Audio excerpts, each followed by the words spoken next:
History 12th का part 2 video. Maurya काल से गुप्त काल तक का राजनीतिक एवं आर्थिक इतिहास। फर्स्ट क्वेश्चन, क्षेमेंद्र की रचना कौन सी है? क्षेमेंद्र की रचना बृहत कथा मंजीरा है। दूसरा क्वेश्चन, इंडिका किसकी रचना है? इंडिका मेगास्थनीज की रचना है। तीसरा क्वेश्चन, किस गुप्त शासक को लिच्छवी दोहित्र कहा जाता है? तीसरा का आंसर होगा ए, समुद्रगुप्त को। गुप्त काल में हस्ती सेना का प्रधान को क्या कहते थे? गुप्त काल में हस्ती सेना के प्रधान को महापिलुपति कहा जाता है। निम्न में से महिला संत थी। निम्न में से महिला संत आपको इनमें से सभी थी। D answer. क्वेश्चन नंबर 6, धर्म की शुरुआत किसने की थी? धर्म की शुरुआत अशोक ने किए थे। समुद्रगुप्त की तुलना किस यूरोपीय शासक से की जाती है?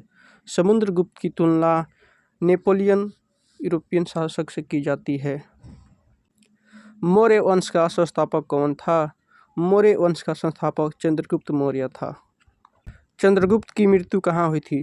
चंद्रगुप्त की मृत्यु श्रवणबेलगोला में हुई थी। चंद्रगुप्त मौर्य किस धर्म को मानने वाला था? चंद्रगुप्त मौर्य दोस्तों जैन धर्म को मानने वाला था। मौर्य वंश का अंतिम राजा कौन था? मौर्य वंश का अंतिम राजा दोस्तों आपका बृहद्रथ था। मौर्यकालीन टकसाल का प्रधान कौन था? मौर्यकालीन टकसाल का प्रधान पद्याध्यक्ष था।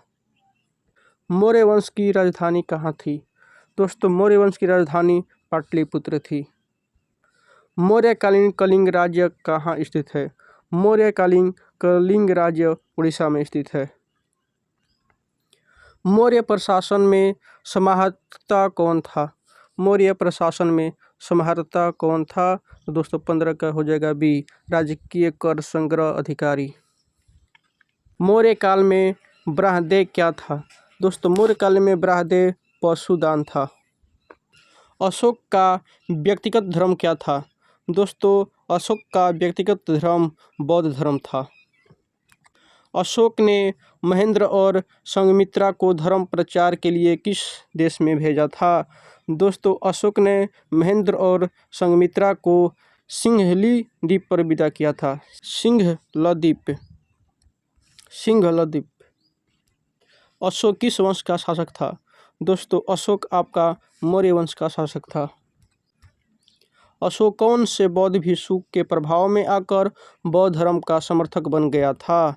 दोस्तों अशोक ने उपगुप्त का प्रभाव में आकर बौद्ध धर्म का समर्थक बन गया। राजगिरी की नगरवधु का क्या नाम था? दोस्तों राजगिरी की नगरवधु का नाम साल्वती था। किसने लिखा वास्तविक सुक्रम वह है जिससे प्रजा सुखी तथा प्रसन्न है? कौटिल्य ने। चंद्रगुप्त मौर्य के काल में कलिंग की राजधानी थी। चंद्रगुप्त मौर्य के काल में कलिंग की राजधानी तोसाली थी। आर्यभट्ट कहाँ का वासी था? दोस्तों आर्यभट्ट आपका पटना का वासी थे। द्वितीय नगरीकरण के नगरों को क्या कहा जाता है? द्वितीय नगरीकरण के नगरों को दोस्तों आपका लौह युगीन नगर कहा जाता है। भारत का प्राचीनतम ज्ञात अभिलेख कौन सा है? दोस्तों भारत का प्राचीनतम ज्ञात अभिलेख बोगजाकोई अभिलेख है। मेगास्थनीज किस यूनानी शासक के राजदूत के रूप में पाटलिपुत्र आया था? मेगास्थनीज सेल्यूकस के दरबार में आया था। कलिंग युद्ध का वर्णन किस अभिलेख में किया गया है? कलिंग युद्ध का वर्णन 13वें शिलालेख में किया गया है। चीनी यात्री फायान किस शासक के काल में भारत आया था? चीनी यात्री विक्रमादित्य के दरबार में भारत आया था। मेगास्थनीज किस भारतीय शासक के दरबार में भारत आया था? मेगास्थनीज चंद्रगुप्त मौर्य के दरबार में भारत आया था। किस अभिलेख में सती प्रथा का उल्लेख मिलता है? दोस्तों, एरड़ अभिलेख में सती प्रथा का अभिलेख मिलता है। वाणी भट्ट की रचना कादंबरी में किस शासन काल का वर्णन है? दोस्तों, वाणी भट्ट की रचना कादंबरी में हर्षवर्धन शासन काल की चर्चा की गई है। गुप्त संवत कब और किसके द्वारा शुरू किया गया है? गुप्त संवत चंद्रगुप्त प्रथम द्वारा जारी किया गया है 319 से 320 ईस्वी। पंचतंत्र की रचना किसने की थी? पंचतंत्र की रचना विष्णु शर्मा ने किए थे। प्राचीन नालंदा विश्वविद्यालय के संस्थापक कौन थे? प्राचीन नालंदा विश्वविद्यालय के संस्थापक कुमारगुप्त थे। भारतीय इतिहास का कौन सा काल स्वर्ण काल कहलाता है? भारतीय इतिहास का गुप्त काल स्वर्ण काल कहलाता है। अर्थशास्त्र में कितने प्रकार के विवाहों को उल्लेख किया गया है? अर्थशास्त्र में 8 प्रकार के विवाहों को उल्लेख किया गया है। अर्थशास्त्र की रचना कब हुई थी? अर्थशास्त्र की रचना 3री शताब्दी ईसा पूर्व में हुई थी। नालंदा विश्वविद्यालय के छात्र थे। नालंदा विश्वविद्यालय के छात्र दोस्तों ह्वेनसांग थे।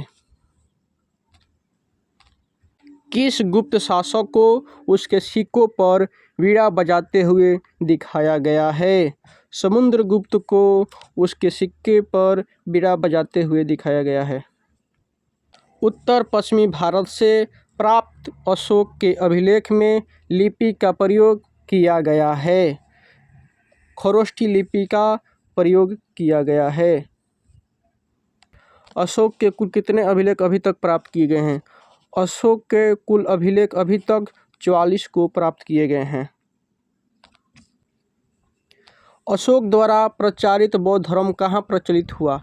अशोक द्वारा प्रचारित बौद्ध धर्म का प्रचार श्रीलंका में प्रसिद्ध हुआ। जीवक ने वैद्य की शिक्षा कहाँ से पाई थी? जीवक ने दोस्तों आपका वैद्य की शिक्षा तक्षशिला से पाई थी।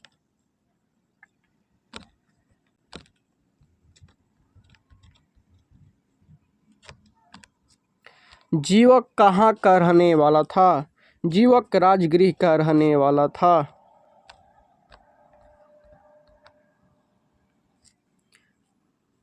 जीवक की ख्याति किस रूप में थी? जीवक की ख्याति वैद्य के रूप में थी। अंगराज्य आधुनिक बिहार के किस जिले में अवस्थित था? अंगराज्य आधुनिक बिहार के भागलपुर जिले में अवस्थित था। बिंबिसार का संबंध किस वंश से था? बिंबिसार का संबंध हर्यक वंश से था। जरासंध का संबंध किस वंश से था? जरासंध का संबंध बृहद्रथ वंश से था। तक्षशिला किस राज्य में स्थित था? दोस्तों, तक्षशिला आपका गांधार राज्य में स्थित था। सेल्यूकस ने अपनी पुत्री का विवाह किस राजा से किया था? सेल्यूकस ने अपनी पुत्री का विवाह चंद्रगुप्त मौर्य राजा से किया था। धर्म विजय का उल्लेख अशोक के किस शिलालेख में है? धर्म विजय का उल्लेख अशोक के 13वें शिलालेख में है। कालिदास किसके समकालीन थे? कालिदास चंद्रगुप्त द्वितीय के समकालीन थे। भारत का नेपोलियन किस शासक को कहा जाता है? भारत का नेपोलियन समुद्रगुप्त को कहा जाता है। मगध की प्राचीन राजधानी कहाँ थी? दोस्तों, मगध की प्राचीन राजधानी आपका राजगृह थी। मगध का प्राचीनतम राजवंश कौन था? मगध का प्राचीनतम राजवंश हर्यक वंश था। पाटलिपुत्र को किस राजा ने सर्वप्रथम अपनी राजधानी बनाई थी? पाटलिपुत्र को उदयन राजा ने सर्वप्रथम अपनी राजधानी बनाई थी। पाटलिपुत्र नगर की स्थापना उदयन ने किस नदी के संगम पर की थी? पाटलिपुत्र के नगर की स्थापना उदयन ने गंगा नदी, सोन नदी, पुनपुन नदी इन तीनों नदियों पर किए थे। आंसर होगा इन सभी के संगम पर, यानी डी आंसर।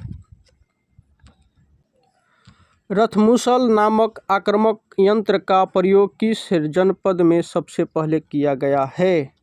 इसका आंसर होगा मगध। ताम्रलिप्त बंदरगाह अवस्थित है। ताम्रलिप्त बंदरगाह आपका बंगाल में अवस्थित है। इलाहाबाद प्रशासित का उल्लेख कौन है? इलाहाबाद प्रशासित का उल्लेख हरिसेन है। चाणक्य भारत के किस शिक्षा संस्थान में अध्ययन किए था? चाणक्य ने तक्षशिला विश्वविद्यालय में शिक्षा का अध्ययन किए थे। प्राचीन भारत में अदंतपुरी विश्वविद्यालय कहाँ स्थित है? प्राचीन भारत में अदंतपुरी विश्वविद्यालय अंग राज्य में स्थित है। शक संवत की शुरुआत कब से मानी जाती है? शक संवत की शुरुआत दोस्तों 78 ईस्वी से मानी जाती है।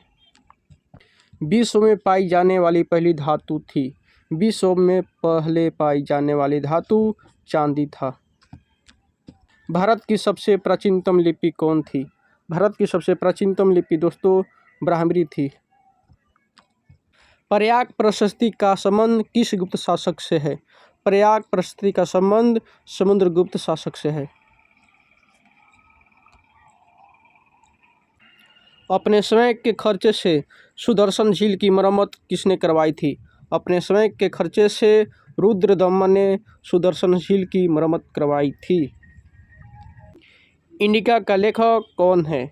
दोस्तों इंडिका के लेखक मेगास्थनीज है। ये वीडियो क्लास 12 का हिस्ट्री चैप्टर का था। फर्स्ट वीडियो अपलोड कर दिया गया है, ये सेकंड वीडियो हो। जय हिंद मित्रों, सब्सक्राइब एंड शेयर करते रहिए।